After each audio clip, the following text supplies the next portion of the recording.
Everyone should ride their own horse from the beginning.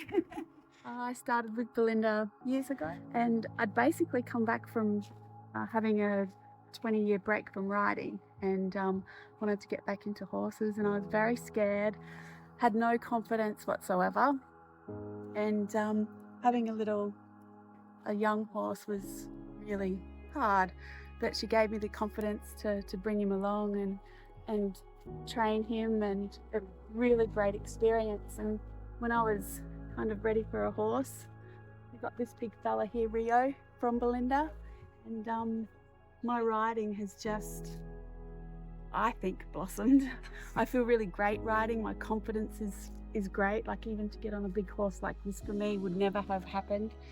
But I guess the biggest thing that I learnt with Belinda was just all the things that I never really, just the little things with horses, the subtle things that you should always take notice of, and their body, and that has just been profound for me, and it's just really great and completely changed my life. I've met lifelong friends, and it's a great community, and everyone should be a part of it. Yeah, everyone should ride their own horse from the beginning.